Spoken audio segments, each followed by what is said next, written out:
Good morning, ladies and gentlemen. The floor is now open for the question and answers for our two speakers today. So anyone who would like to ask the first question? There are microphones. Hindi ko makita. I cannot see. Are there microphones to be used by the participants?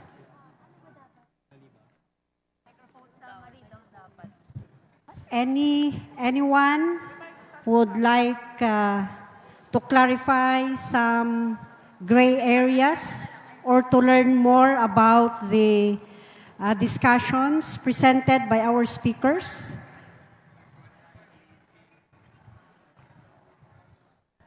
Wala. Good morning, ma'am. Yes, or... Okay, kindly introduce yourself by stating your name and then to whom the question is addressed to.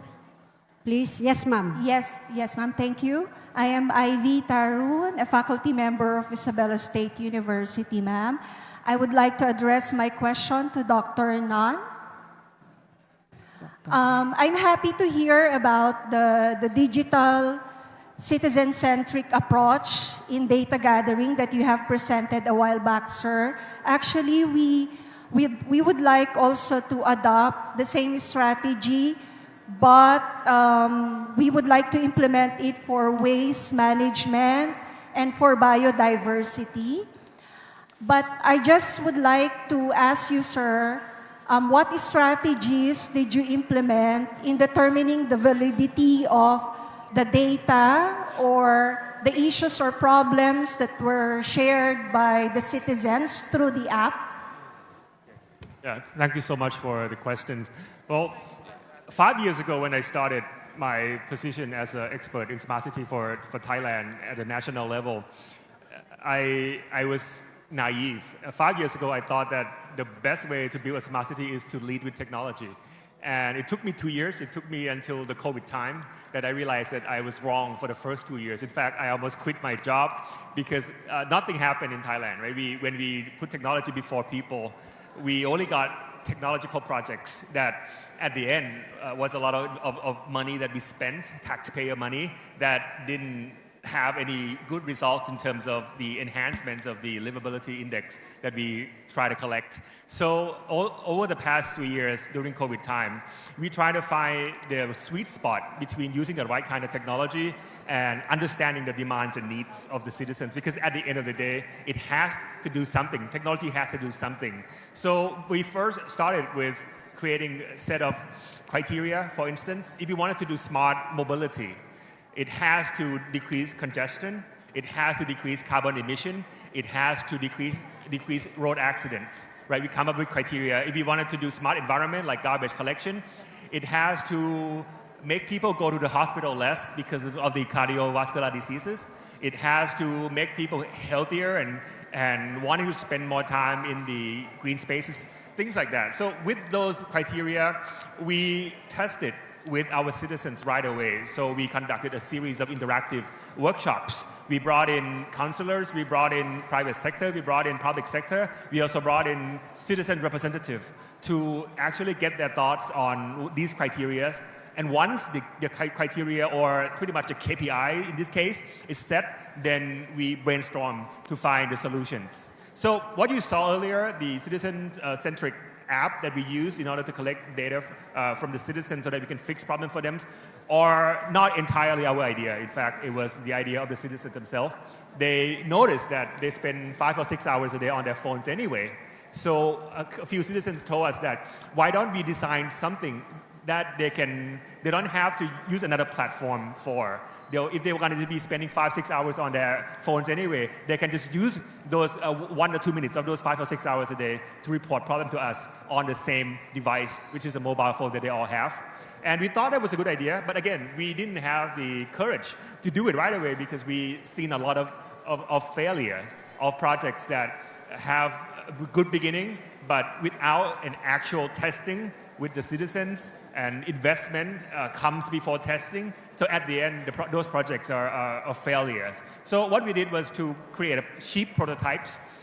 Is as cheap as free actually because I was able to get our private sector partner to create a prototype for us, and then we test the first one, and then of course we got lots of negative feedbacks about how hard the application was, how unreliable it is when it's connected to the cloud, and how many buttons that they have to click through in order to get through the page that they are looking for. So these are great feedbacks. And we incorporated them into the next version of the app, and then the next version, and the next version, the next version. So it took us about 6 months to get to the version 3.1, which I think was the most stable version for use. And that's when we get up to about 50,000 people engaging on the app regularly on a daily basis. Today, I think the number was about 80,000, which is about 80% of the citizens already. Within the next few months, we want to get to 100%. So I think the key idea here is that we have to make sure that people who are going to be using the services engage with the planning, the design, and development and prototyping along the way. Because if they resist it, they will not use it. If they don't think it's good for them, whether it's their belief or whether their biases, they're not going to use it either. So we have to come up with something that they believe from the beginning that this is good for them and they are part and parcel to the process of creating it. You want to add something from the UNIDO perspective? Okay, thank you. Thank you for the question. Yeah. Yeah. On the technical side, sir, because this app is an open app and anybody can actually use the app. With the bulk of data that you have received, how were you able to determine which is a valid data and which is invalid? Is there any technical strategy that you have implemented? Yes. So as I mentioned earlier in my presentation, everything that you do online, there's a digital footprint. So every photo, every information that was sent through the app, we also collect. We also have a button that the user have to consent to us collecting their metadata, right? So the metadata, there are three main ones. One is the GPS location, because we wanted to know the locations of the problems. This is where better smartphones provide better metadata in terms of accuracy of the locations, right? But if people send photos to us with their older versions of their smartphones, the data is still not bad, but it's just not as accurate as the newer versions of smartphones. But we can make an informed guess about how to actually use the data. The second one is the data pertaining to time, because we want to make sure that the photo they sent to us is just taken just now, not 2 years ago. It's a current problem, not 2 years ago problem. So we also got the metadata into the timestamp to verify. And then the last one was MAC address, which we use to verify whether or not the users are the same person they verify themselves to be.